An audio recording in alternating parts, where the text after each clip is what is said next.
Hi everyone, welcome back to my channel. Today I have a very special haul for you and for me. It is a old Celine haul. So if you are in the slightest interested in fashion, designers and the fashion industry in general, you will know that Phoebe Philo's Celine does not exist anymore. And for those of you who have been living under a stone for the past year, here is a super quick summary and recap of what happened. For those of you who just don't want to listen to this sad story one more time, just skip like 2 or 3 minutes. So around a year ago, Phoebe Philo, who by then was the creative director of the French fashion house Celine, announced that she would be leaving after being there for 10 years. And shortly after that, in the beginning of 2018, LVMH, which is the multi-label conglomerate Celine belongs to, announced that Hedi Slimani would follow into her footsteps and become the... Wait, I have to actually read because there are so many titles that he actually wanted to have. So he would be the artistic, creative and image director of Celine. Hedi Slimani is the former creative director of the fashion house of Yves Saint Laurent, or Saint Laurent as it is named today, because Hedi Slimani wiped out the Yves first thing as he overtook the brand. So in the following months, it felt like all those Celine fans out there, including me, just felt general anxiety concerning Hedi Slimani's first Celine collection. But before that even happened, of course, Hedi had to mark his new territory and he changed the Celine logo and deleted all the content on the Celine curated Instagram. And as you can imagine, that already kickstarted a first outcry of the Celine community. As for me, I at that point tried to be fair and optimistic, because I really wanted Celine to stay good, and I'm also just not a big fan of disrespecting and bashing established designers like Hedi Slimani. Before anything really happened, that's just who I am. I think it's always important to stay open-minded. Change for me in general is a good thing, so I thought, hey, let's stay neutral here, you know, let's just wait for it and see what comes. I really just wish that he would, you know, develop Celine and just merge the best of Celine's world with his own vision. But that was not the case whatsoever. So fast forward September 28, Celine's first collection by Hedi Slimani was shown at Paris Fashion Week. And that show led to a huge shitstorm all over the traditional media, internet, and of course all the customers. Because nothing that Hedi showed in this collection felt slightly related to everything that Celine was before. It was just absolutely unrecognizable as Celine. And the designs just looked like something that Kate Moss would have worn to Glastonbury back in 2007. To keep it very short here, it was a freaking mess, and as it seemed, the whole world got very angry with Hedi Slimani. And of course, immediately after the show, people stormed the Celine boutiques and the pre-loved market as well, because basically the Celine apocalypse had officially kicked off. As it goes for me, I too used to be a huge Celine fan. As I already mentioned a lot of times, I don't own a extensive or particularly big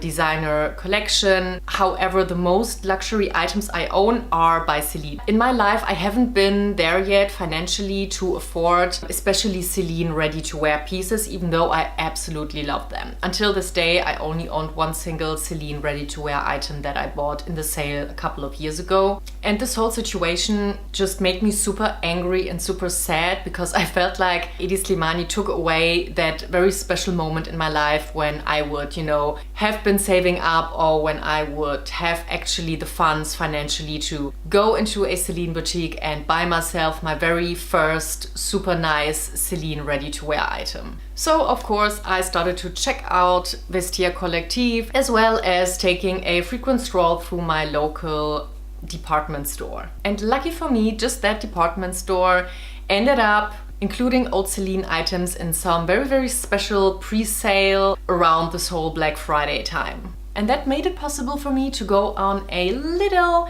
Celine shopping spree. And by that I mean I was able to save around 80% of the original price for each piece. So here we are today. I will show you all 3 items that I bought by one of the last collections that Phoebe Philo ever made by Celine. Before we get started, please make sure to like this video, subscribe and hit that notification bell so that we see each other again. Let's get started. Begin with the trousers that I got. As it happened, I ended up buying 2 trousers by Celine, since most of the trousers are on a little bit lower price point to begin with. The first pair of trousers is more on the timeless and classic side. It is made of a very light floating wool, and I would describe the cut a little mom jeans-ish, if you know what I mean. I'm a huge fan of high waist cuts, and I find the material in combination with the silhouette very flattering and also extremely comfy. I can't really tell which season this is. I assume by the fabric that it's from the Spring/Summer 18 collection. And the next pair is certainly more of a statement piece. The color is a quite light pale neutral pink, and the cut actually reminds me of those Dickies trousers that I used to wear back in the late 90s when I was like 12 or 13 years old. So the fabric here is a lot thicker and stiffer to give these trousers their cool, slightly masculine look, if I may say so. They're just a tiny bit wide on the waistline, so I might bring them to my tailor, but I'm not sure yet. I really like these with a simple sweater or even a dressier top in the summer. To me, they are very Phoebe Philo, and I see myself wearing these in summer as well as in winter. And last but not least, something that is certainly quite out of my comfort zone. It is this pink blazer. So the pink is the same color as the trousers, and this piece is actually a runway piece from the Spring/Summer 2018 collection. It has quite the oversized cut with those wide shoulders and a long silhouette and very wide long sleeves. And it has like this belt construct in the back which cinches in the waistline just a little bit. So yes, this blazer is a little bit different from what I would usually go for, and I'm not sure if I will get a lot of wear out of it now in winter.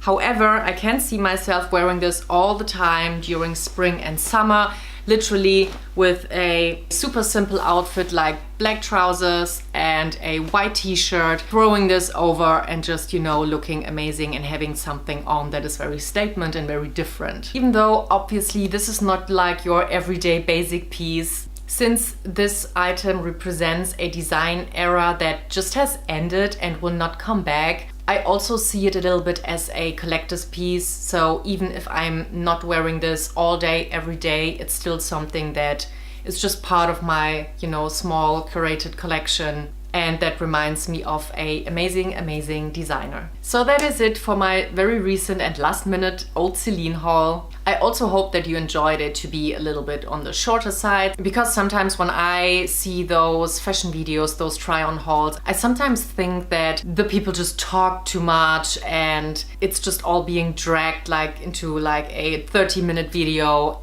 even though it could have been like 15. So just let me know in the comments below what you think of this little shorter format. Thank you so much for watching, and I'll see you in the next video.